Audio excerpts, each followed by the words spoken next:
नमस्कार जैन दोस्तों, मैं रवि शर्मा आप लोगों का स्वागत करता हूं डेली डिफेंस डायलॉग के आज के हमारे इस सेशन में। दोस्तों आज हम बात करने जा रहे हैं डीआरडीओ के उस प्रोजेक्ट के बारे में जिसके पूरा हो जाने के बाद आने वाले समय में भारतीय सैनिक भी उसी तरह फ्लाई कर पाएंगे जिस तरह मार्वल फिल्म्स का कैरेक्टर आयरन मैन फ्लाई करता है। इन सिस्टम्स को बोला जाता है जेट पैक्स या फिर जेट सूट्स, जो कि आजकल के टेक्नोलॉजिकल बैटल एरेना में एक बहुत लेटेस्ट वेपन है। बहुत सारे देश इसके ऊपर लगातार काम कर रहे हैं और भारत भी यहाँ पर पीछे नहीं है। पिछले कई दिनों से डीआरडीओ इसके ऊपर काम कर रहा है और रिसेंटली न्यूज़ आ रही है कि आने वाले कुछ हफ्तों में डीआरडीओ इसका पहला प्रोटोटाइप ला सकता है, जिसका ट्रायल्स भी बहुत जल्द शुरू होने वाला है। तो ये सिस्टम्स क्या हैं, ये सिस्टम्स किस तरह इवॉल्व हुए पिछले कुछ सालों में, और आने वाले समय में इसी के अंदर हम और क्या डिफरेंट सिस्टम्स देख पाएंगे। हमारा डीआरडीओ जो प्रोटोटाइप यहाँ बना रहा है वो बाकी सिस्टम्स से किस तरह अलग है, ये सारी चीज़ें हम आज के इस सेशन में डिस्कस करेंगे। तो शुरुआत करते हैं अपने इस सेशन की पहले जेट पैक्स के इतिहास के साथ। वैसे तो जेट पैक्स का आइडिया हॉलीवुड की फिल्म से इंस्पायर था, बट इसको पहली बार बनाया ब्रिटेन की एक फर्म जिसका नाम है ग्रेविटी इंडस्ट्रीज ने। ग्रेविटी इंडस्ट्री के फाउंडर है रिचर्ड ब्राउनिंग, जो कि इस सिस्टम के चीफ टेस्ट पायलट हैं, इनोवेटर हैं और वो एक एक्स मरीन भी है। उन्होंने 2019 नवंबर में यहाँ पर Guinness book of world record में अपना नाम दर्ज कराया, जहाँ पर उन्होंने वर्ल्ड की पहली फास्टेस्ट ह्यूमन फ्लाइट कंट्रोल की बाय वेयरिंग जेट सूट्स। इसके बाद उन्होंने दिसंबर 2021 में नाटो की एक एक्सरसाइज हुई स्लोवेनिया में जिसका नाम था माउंटेन वेयरफेयर रेस्क्यू ट्रेनिंग। अब यहां पर उन्होंने इस जेट सूट को पहली बार डेमोन्स्ट्रेट किया, जहां पर इसका मिलिट्री एप्लीकेशन दुनिया ने देखा और दुनिया का इंटरेस्ट यहां से इस सिस्टम में जागना शुरू हो गया। वैसे तो जेटपैक एक लेटेस्ट पीस ऑफ टेक्नोलॉजी है, बट वो अभी अपनी अर्ली स्टेज ऑफ डेवलपमेंट में है और इसके अंदर बहुत सारे मॉडिफिकेशन, बहुत सारे चेंजेस की जो रिक्वायरमेंट है वो अभी बनी हुई है। इसीलिए दुनिया की बहुत सारी कंट्रीज, बहुत सारी फर्म्स, बहुत सारे स्टार्टअप अभी इस चीज़ को लेकर के लगातार रिसर्च कर रहे हैं। अगर बात करें ब्रिटेन की ग्रेविटी इंडस्ट्री के जेटपैक की, तो इस सिस्टम के अंदर 5 जेट इंजन को यूज़ किया गया जो कि माइक्रो गैस टर्बाइन इंजन है और 2 यहाँ पर इंजन यूज़ किए गए हैं हाथ पर और 1 इंजन यूज़ किया गया बैकपैक पर। सो इस तरह से ये सिस्टम लगभग 1000 हॉर्स पावर जनरेट करता है, जिसके थ्रू 1200 फीट की हाइट तक इस सिस्टम को ले जाया जा सकता है और 90 किलोमीटर पर आवर की स्पीड से 10 मिनट की फ्लाइट यहां पर कंडक्ट की जा सकती है। इस सिस्टम के अंदर फ्लाइट कंट्रोल मैकेनिज्म को यूजर के हैंड के अंदर दिया गया, यानी कि वो अपने हाथ के थ्रू अपनी फ्लाइट को, अपने पाथ को, अपनी हाइट को कंट्रोल कर सकता है। इसके अलावा यहाँ पर सेफ्टी का भी ध्यान दिया गया है, जहाँ पर यूजर को हेलमेट दिए गए हैं, प्रोटेक्टिव गियर यहाँ पर पहनाए गए हैं सो दैट उसकी सेफ्टी को इंश्योर किया जा सके। इसके अलावा ये पूरा सिस्टम ज़्यादातर जेटपैक सूट जो है इस समय कार्बन कंपोजिट मटीरियल से बनाए जाते हैं, जो as compared to other material ज़्यादा ड्यूरेबल है और ज़्यादा लाइट वेट होता है, जिसकी वजह से higher thrust to weight ratio यहां पर अचीव किया जा सकता है।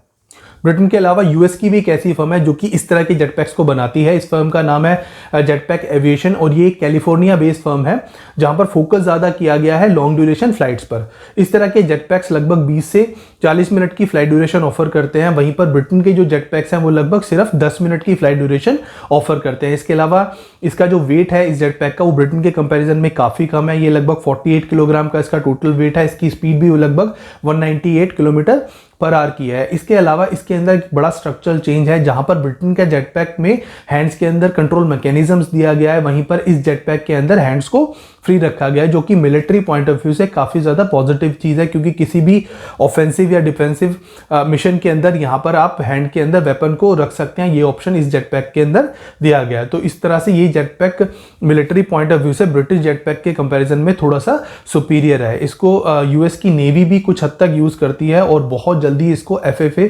सर्टिफिकेट भी मिल सकता है। तो कह सकते हैं कि ये जेटपैक्स आज के टाइम में ब्रिटेन की जेटपैक से थोड़ा सा टेक्नोलॉजिकली ज़्यादा एडवांस है।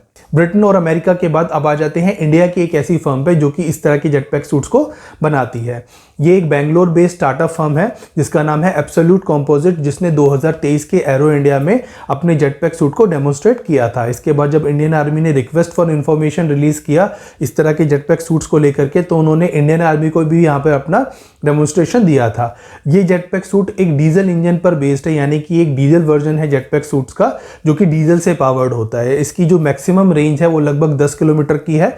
इसकी जो मैक्सिमम स्पीड है वो लगभग 50 किलोमीटर पर आवर की है और ये लगभग 80 किलोग्राम का मैक्सिमम वेट कैरी कर सकती है। इसके अलावा जो उसकी मैक्सिमम सीलिंग है वो लगभग 3000 फीट की है। इसके अलावा इसमें लगभग 70% इंडिजिनियस कंपोनेंट्स को यूज किया गया है, यानी कि इसके अंदर जो ज्यादातर कंपोनेंट्स लगाए गए हैं वो इंडिया के ही कंपोनेंट हैं और ये एक तरह का मेक इन इंडिया का प्रोडक्ट है। अब आ जाते हैं हम अपने डीआरडीओ के जेटपैक प्रोजेक्ट पर, जिसका फोकस है लॉन्ग ड्यूरेशन की फ्लाइट, यानी कि एक ऐसा जेटपैक बनाना जिसकी मैक्सिमम फ्लाइट ड्यूरेशन लगभग 20 मिनट से 2 घंटे के बीच में हो।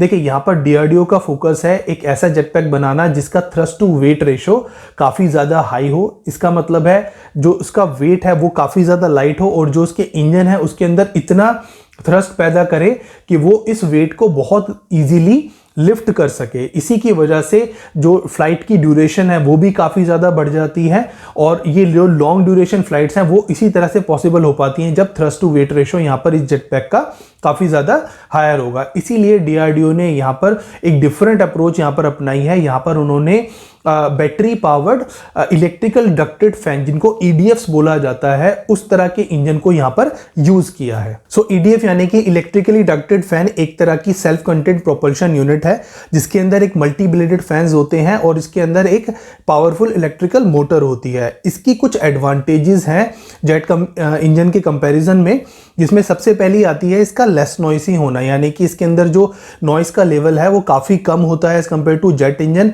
जैसे कि इलेक्ट्रिकल गाड़ियों के अंदर नॉइस का लेवल कम होता है, इसी तरह यहाँ पर भी नॉइस जो है काफ़ी कम होती है और ये चीज़ रिकॉन्सेंस मिशंस में या सर्विलेंस मिशंस में काफ़ी ज़्यादा हेल्पफुल हो सकती हैं, जहाँ पर ये यूनिट्स जो है बहुत साइलेंटली किसी एरिया के ऊपर फ्लाई कर सकती है और दुश्मन को इसके बारे में बिल्कुल भी पता नहीं चलेगा। इसके अलावा इसके अंदर जो ऑपरेटिंग कॉस्ट है वो भी जेट इंजन के कंपैरिजन में काफ़ी कम होती है, क्योंकि ये इलेक्ट्रिकली पावर्ड है। इसी वजह से इसके अंदर फ्यूल का कंजप्शन नहीं होता और इसकी जो ऑपरेशनल कॉस्ट होती है वो काफ़ी कम होती है। इसके अलावा इसकी जो मेंटेनेंस है वो भी जेट इंजन के कंपैरिजन में काफ़ी सिंपल होती है। इन्हीं सब वजहों से ये जो सिस्टम है ईडीएफ का वो ज़्यादा सूटेबल है जेट पैक्स के लिए as compared to jet engines. So अब आ जाते हैं इंडियन आर्मी और उसकी इस तरह की सिस्टम्स की रिक्वायरमेंट्स पे। देखिए गलवान इंसिडेंट के बाद इंडियन आर्मी ने ऐसे सिस्टम्स में, ऐसे इक्विपमेंट्स में इन्वेस्ट करना शुरू कर दिया जो कि उसकी मोबिलिटी को, उसकी एक्सेसिबिलिटी को कई गुना बढ़ा देते हों। और यहाँ पर जनवरी 2023 में इंडियन आर्मी ने अपनी इमरजेंसी प्रोक्योरमेंट पॉलिसी का इस्तेमाल करते हुए यहाँ पर 48 जेट पैक्स को प्रोक्योर करने के लिए टेंडर फ्लोट किया। इस टेंडर के अंदर कुछ स्पेसिफिकेशंस दी गई थी जिसके अकॉर्डिंगली जो जेट पैक्स यहाँ पर प्रोक्योर किया जाना था उसकी जो लोड कैरिंग कैपेसिटी थी वो लगभग 80 किलोग्राम की मिनिमम होनी चाहिए थी। इसके अलावा उसकी जो स्पीड थी वो एटलीस्ट 50 किलोमीटर पर आवर की होनी चाहिए थी और उसकी जो एंड्योरेंस थी, यानी कि उसका जो टोटल फ्लाइट का टाइम था वो एटलीस्ट 8 मिनट का होना चाहिए था। तो इस तरह से ये सारी रिक्वायरमेंट्स यहाँ पर इंडियन आर्मी ने अपने टेंडर में स्पेसिफाई की और फाइनली यहाँ पर 2 कंपनीज को शॉर्टलिस्ट किया गया जिनसे आगे रिक्वेस्ट फॉर इंफॉर्मेशन जो है मांगी गई। और यहाँ पर पहली कंपनी थी ब्रिटेन की ग्रेविटी इंडस्ट्री और दूसरी कंपनी थी Bangalore based startup absolute composite. यहाँ पर ब्रिटेन की ग्रेविटी इंडस्ट्री के मालिक यानी कि रिचर्ड ब्राउनिंग खुद इस समय भारत आए थे और उन्होंने इंडियन आर्मी को एक पूरा डेमोन्स्ट्रेशन यहाँ पर दिया था। खुद ये जेट पैक पहन करके वो खुद उन्होंने फ्लाई किया था और ये डेमोन्स्ट्रेशन उन्होंने दिया था आगरा के आर्मी एयरबोर्न ट्रेनिंग स्कूल के अंदर। सो यहाँ पर इस डेमोन्स्ट्रेशन के बाद इंडियन आर्मी ने कुछ समय बाद इस प्रपोजल को ठंडे बस्ते में डाल दिया due to some undisclosed technical concerns की वजह से। और अब जो न्यूज आ रही है वो डीआरडीओ की तरफ से आ रही है, जहां पर डीआरडीओ ने अपने जेट पैक का प्रोटोटाइप यहाँ पर ऑलमोस्टली कंप्लीट कर लिया और आने वाले कुछ हफ्तों में हम इसके ट्रायल्स होते हुए देखेंगे। हालांकि डीआरडीओ ने यहाँ पर किसी भी तरह की इंफॉर्मेशन, किसी भी तरह की जो डिटेल्स हैं इस प्रोटोटाइप से रिलेटेड वो नहीं दी हैं, बट जब भी इससे रिलेटेड कोई भी डिटेल, कोई भी स्पेसिफिकेशन और कोई भी इंफॉर्मेशन आएगी उससे रिलेटेड हम एक सेपरेट वीडियोस यहाँ पर बनाएंगे और इस प्रोजेक्ट से जुड़ी हुई पल पल की अपडेट आपको देते रहेंगे।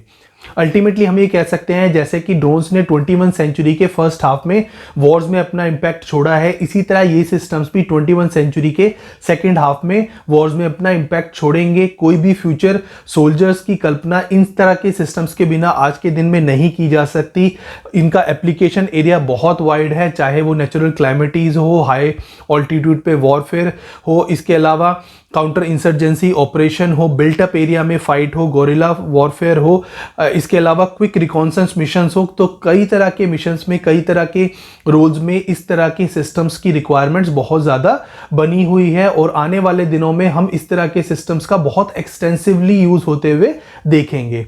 इंडियन आर्मी भी इस तरह के सिस्टम्स को यूज़ करने के लिए पूरी तरह तैयार है। हमारी DRDO, हमारी स्टार्टअप फर्म्स इस तरह के सिस्टम्स में लगातार काम कर रही हैं और बहुत जल्द हम इस तरह के सिस्टम्स को इंडियन आर्मी का पार्ट होते हुए देखेंगे। जैसे कि अभी एट प्रेजेंट रॉयल नेवी जो है इसको यूज़ कर रही है और इवन जो US मरीन्स हैं वो इसको यूज़ कर रहे हैं और इंडियन मार्कोज ने भी इस सिस्टम के अंदर अपनी इंपॉर्टेंस दिखाई है, क्योंकि नेवी में भी इसका जो एप्लीकेशन एरिया है वो बहुत ज़्यादा वाइड है। तो आने वाले समय में हम अपनी जितने भी जो स्पेशल फोर्सेस हैं उसके सिस्टम्स के अंदर इस तरह के जो इक्विपमेंट है, इस तरह के जो गियर्स हैं उनको जो है यूज़ होते हुए देखेंगे। फाइनली अब इस सेशन को अब हम यहीं एंड कर रहे हैं। कल आपसे फिर मिलेंगे इसी तरह के एक इंटरेस्टिंग वीडियो के साथ। आप देखते रहिए डेली डिफेंस डायलॉग। हमारे चैनल को लाइक कीजिए, सब्सक्राइब कीजिए और बेल आइकन दबाना बिल्कुल भी ना भूलिएगा। तब तक के लिए जय हिंद।